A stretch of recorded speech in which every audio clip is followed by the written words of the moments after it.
What's up, guys? It's Tribesman, and welcome back to Elisa The Innkeeper.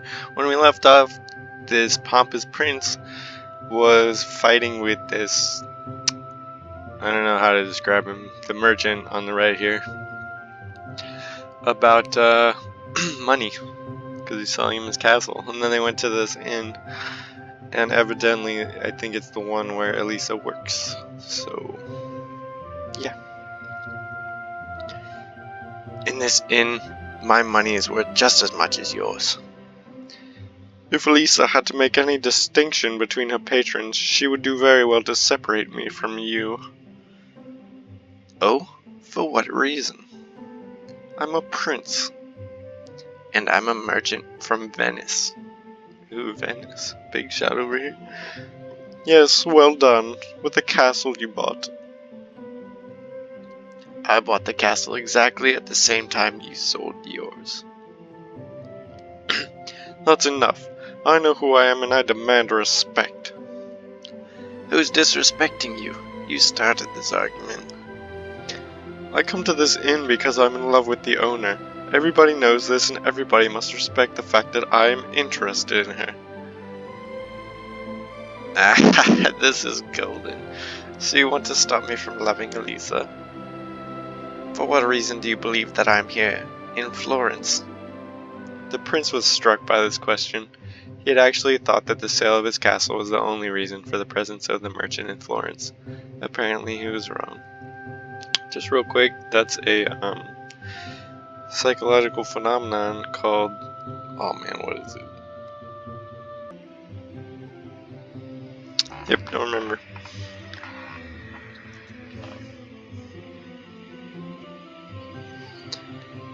Oh great, but rest assured that you will achieve nothing at all. Dang, that confidence. Oh, and if I don't, what chance do you have? I can, you can't. Everyone knows Elisa needs my protection. Elisa needs money, surely not protection. Money? I have plenty. I spend 1 gold coin per day, my dear prince, and I regularly make her gifts. I certainly do not flaunt what I do for her. You do not say what you do, but everyone knows, answered the merchant with sarcasm. And the prince had a hard time reasoning under pressure. It was well known. His irrational demeanor had repeatedly been the cause of unpleasant situations. Yeah. Not everything is known. Of course it is. The waiters speak about it. 3 silver coins per day. Speaking about waiters, I know one in particular. I don't like him. Seems like the innkeeper holds him in high regard. Too much so, in fact. It's possible she wants to marry him. It wouldn't be a bad thing. It's hard for a young woman to keep an inn all alone. As far as I'm concerned, if they marry, I'll give her 300 gold coins. What? If she marries, I will be her protector, and I will do. Only I know what I'll do. Oh gosh. Come on, let's make her a gift, as friends. What? Let us gift her 300 gold coins each.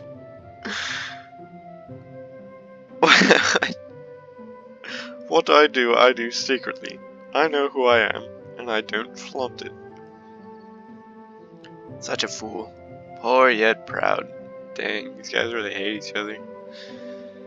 They had been arguing for a few minutes already in front of the inn's entrance, so focused on prevailing on each other that neither of them saw the waiter near them. Oh man, this guy's handsome. Yeah, he's gonna win. Fabrizio? Yep, he's winning. Excuse me, my lords.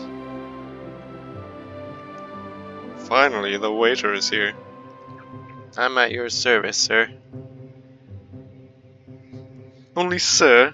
Who taught you your manners? Please forgive me. Tell me, how is the dear innkeeper? She is well, sir. You dunce. What's with this sir? It's the title I used for that other guest too. Ooh, there's a huge difference between us. I can tell from the tips. He thought, trying to conceal a smirk. Dang. Tell the innkeeper I wish to speak with her. She should come to me now. Yes, your highness. Is this title of your liking? Yes, it is good. You have known for 3 months already. You're so impolite. Do you want to see the difference between me and the prince here? Here, have this. I gift you a gold coin. Try and get one from him as well. It was a perfect occasion for a rich merchant who finally managed to show off what he could do best, spend money. Without a blink, he took out of his bag the equivalent to a month's wage for the waiter, and he gifted it nonchalantly. Look at that blush. Oh my gosh, my neighbors are like throwing some furniture around or something. Thank you, sir. He replied, moved by the unexpected gesture. What about you, your highness? I do not throw away my money like a fool. Be on. He just vanishes. You think you will defeat me with your gifts, but you will accomplish nothing. My title is worth more than all of your coins. Okay. You can spend as much as you like. Elisa does not care about you. With all your nobility, you think she has any admiration for you? What you need, my friend, is money. Prestige and protection are more important. It is vital to command respect. When money abounds, everyone has respect for you. These guys have no idea what they're talking about. You don't know what you're talking about, you tell him, man. Oh, who the heck is this guy? Friends, what is this noise? Are you arguing? How did it come to this dispute? All of a sudden, it was possible to see a new figure. A tall, strong man with dark hair and proud aspect. Most likely a new customer who, once done sorting out his luggage, did not hesitate to step forward with great confidence. He just brings that freaking giant sword over here. It's simple, really. At this point, I think it's easy to deduce that the persistence of this prince is due to the fact that he is in love with the innkeeper. I love her even more. Therefore, I insisted so that I would be served swiftly, so that I could offer my greetings first. In truth, hold on, wait, how'd I do it? In truth, shoot, I forgot already. In truth, there is more futile reason for a dispute. A woman bothers you? A woman? What must I hear? In my case, there's nothing to worry about. I've never loved women, oh gosh. I never held them in any esteem, and I always found them utterly impossible to stand.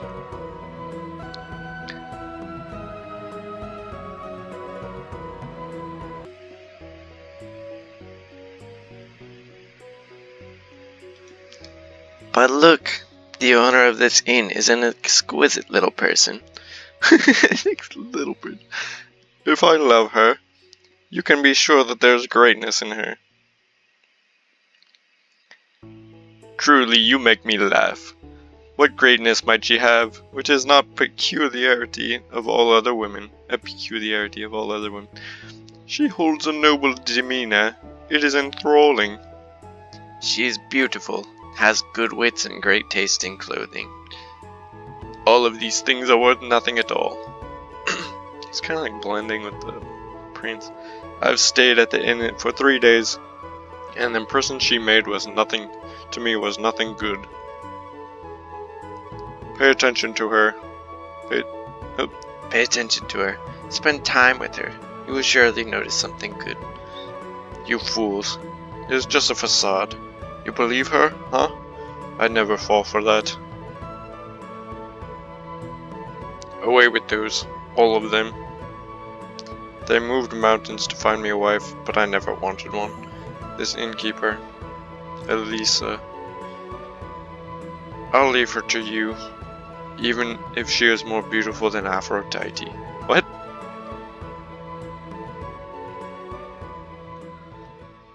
Oh, there she is.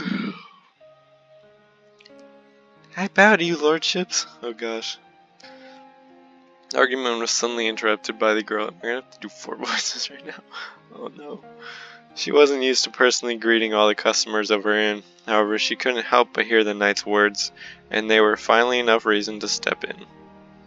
She was clean and smelled good, and the mere sight of her was enough to hypnotize the prince and the merchant. Here you are, dear Lisa. I was just looking for you.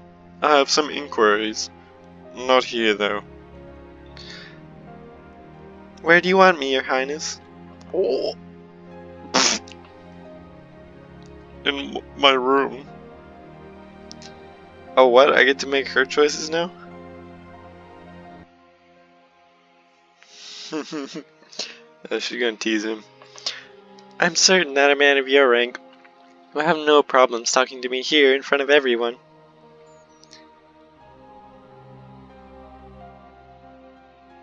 Wait, is this the prince talking?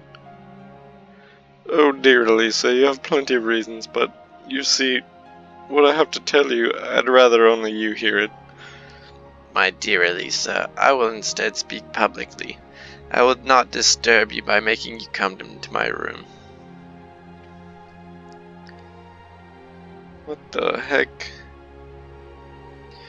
Exploring the situation, the merchant took out of his pocket 2 earrings. I thought it said his pocket earrings. I was like, why do you have earrings in your pocket? Clearly of immense value, and ceremoniously offered them to the innkeeper so that everyone could see and envy this gesture. Please look at these earrings. Do you like them? They're diamonds, you know. Oh yes, I recognize them. I know about jewelry. That sounds like she doesn't know anything about jewelry. They're yours, if you will accept them. My friend, you're throwing that away. Quickly replied the knight condescendingly. He looked confused, but amused at the same time. These are quite trendy lately. Please accept them in the name of my love. What a no, wait. Oops. What a madman. There you go. I'll just go super deep for the night. No, I'm sorry, sir. I will take offense if you don't. Oh my god.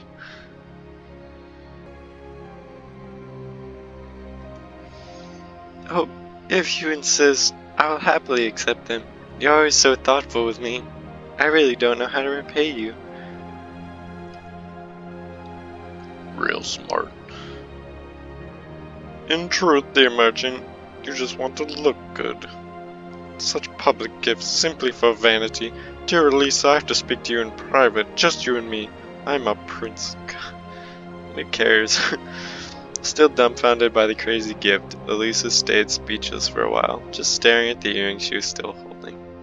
Surely she had no intention of pleasing the prince's whims at this time. She was compelled to go to her room and try on that precious jewelry. Ooh! You gotta go to your room first? I'm sorry, I cannot really right now.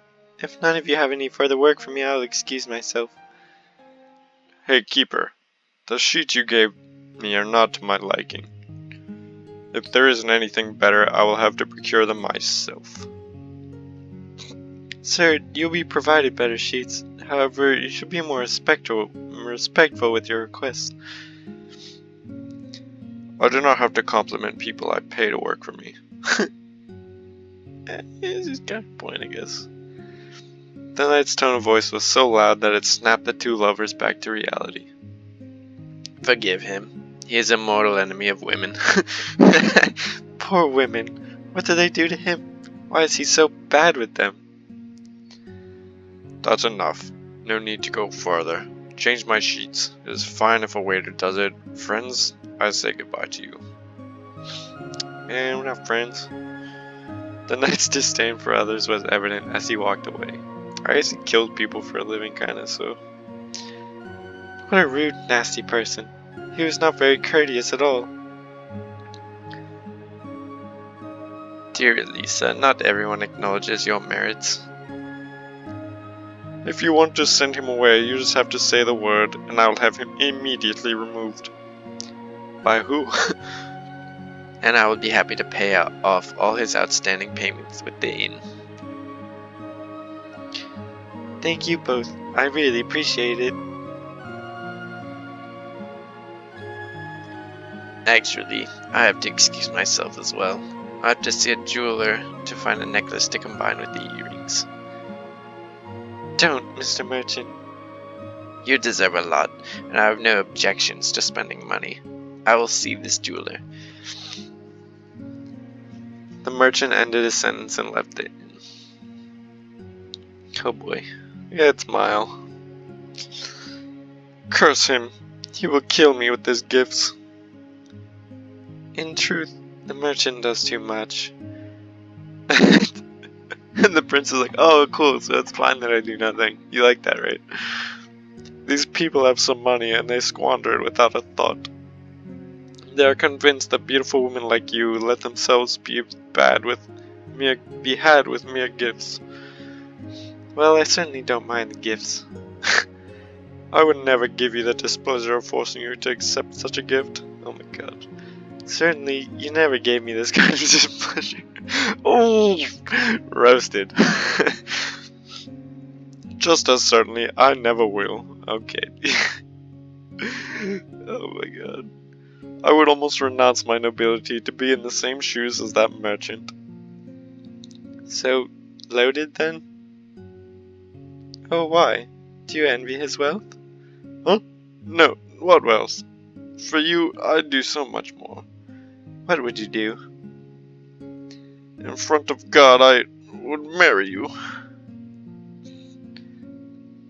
Her face, she looks so worried. She's like, oh man, I won't marry this guy. What did he just say? His Highness the stingy prince would marry me. Nevertheless, if he really wanted to wed me, there would be problems. I would not want him. I'd like actions. I don't know what I would do. What to do with all the talk he does. If I married all those who showed interest, now I would have countless husbands. All men who stay at this inn fall in love with me, and immediately try to flirt with me. What a problem that is, huh? This knight, though, so rude, so brash. Is he an enemy of all women? Poor soul, he never found a good one. Oh, but he'll find her. He'll find her. What if he just found her? Ooh. There you go. Moral of the story, be a dick to women and they'll fall in love with you. Just kidding, don't do that. Doesn't actually work. I wouldn't know, but I have seen it. I wouldn't mind the challenge. Oh my god. Okay, maybe it does work. I tire of all those lusting after me. Nobility is not for me either. I would really enjoy trying to make this knight fall for me, and I would conquer his heart who so proclaims his enmity of women. We women, we who are the most beautiful thing Mother Nature has ever created. Ooh. Fabrizio. Hey, mistress. What's up? Never a moment of peace. Elisa didn't even have time to stop and think. The waiter suddenly appeared. As usual, he was quick to seek his mistress's help whenever a problem surfaced. Fabrizio, I hope for you that it is something serious this time. See, sometimes I need a break too. She's sick of these guys. Luckily, the girl was used to this sort of thing by now. even if she didn't necessarily like it. That guest staying in the room upstairs is complaining about his bed sheets. He is not satisfied with them, and he insists to have them changed. I know, he told me too. I'll get on it right away. Very well. Give me the sheets then, so I can bring them to him.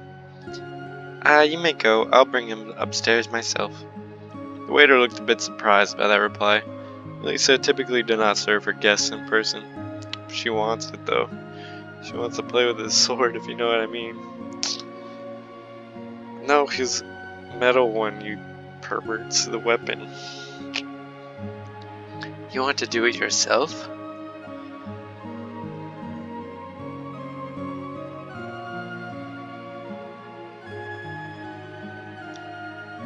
Dear Fabrizio, are you jealous by chance? Who, me? Not at all. I was just thinking that you must really care about this night. In this inn, I care about everyone. Right, of course. He looks so embarrassed. Poor fool, he wants something from me. I'll keep him hoping for a reward so that he will not complain too much. A little mean, but okay. Thus far, I've always served guests myself. That's true. However, Fabrizio, sometimes you're a bit rough with guests sometimes. Ooh. Or perhaps you're just too gentle with them.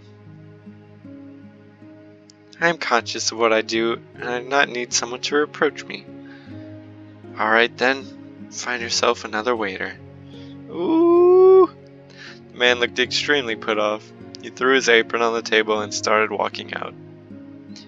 Immediately, Elisa stepped forward and grasped Fabrizio's hand, already thinking about how to get him to reason. Why are you being like this, Mr. Fabrizio? Are you angry with me? Oh, give him the puppy now, guys. Do you remember what your father told us to before he died? Yes. Once I need a husband, I'll heed his words. My patience is not endless, however. I cannot stand such situations. Who do you think I am? A loose girl? A crook? You shock me. What do you think I do with the customers that come and go from here? If I treat them with a certain care, I think?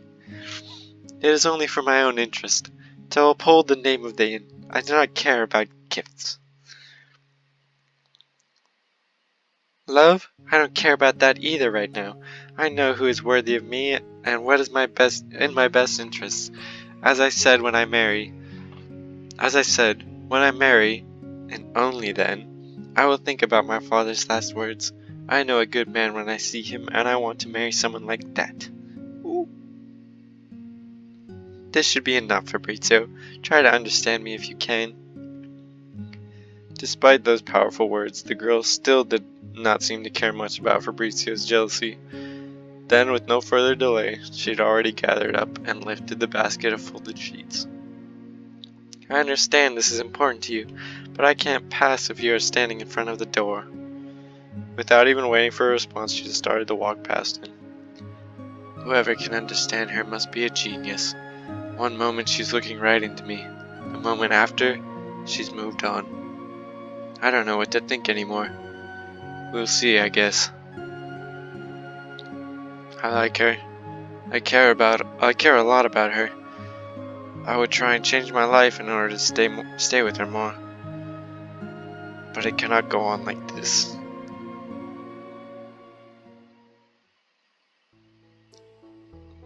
Some quiet, finally.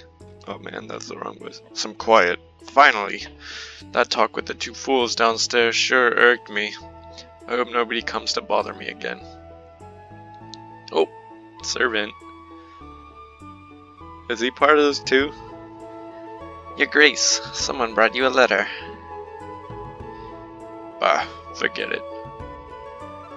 Then I bookmarked the page in his book with a leaflet and put the book away. Then he took the letter that the servant brought to him. He opened it and started reading. Siena, January 1st, 1753. Who's writing? Orazio Takagni. my dearest friend, the close friendship that binds us compelled me to write you, because it is imperative that you come back home. Count Mana has passed.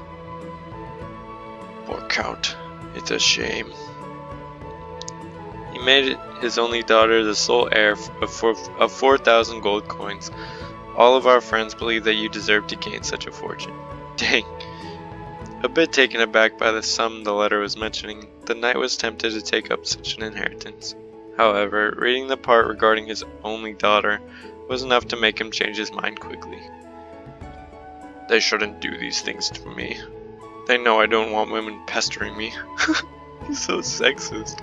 And Orazio knows more than anyone else. That's the thing that annoys me the most.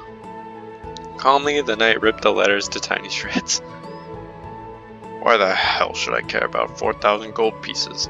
As long as I live alone, I will need a lot less.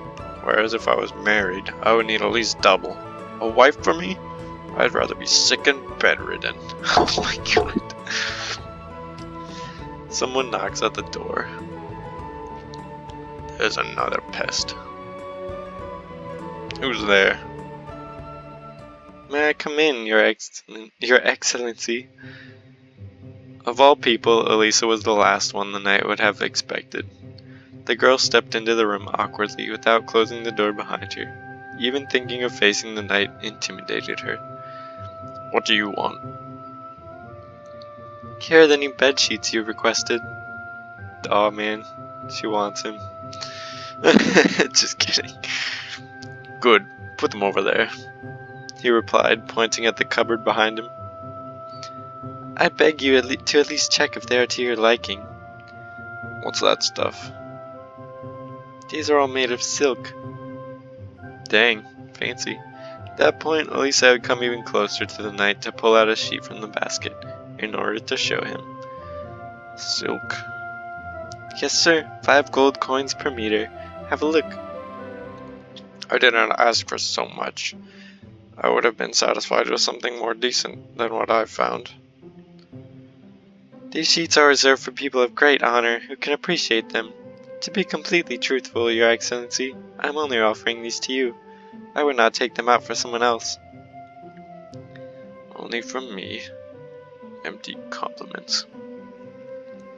Putting the sheets back into the basket, Elisa walked to the dining table, which had been prepared.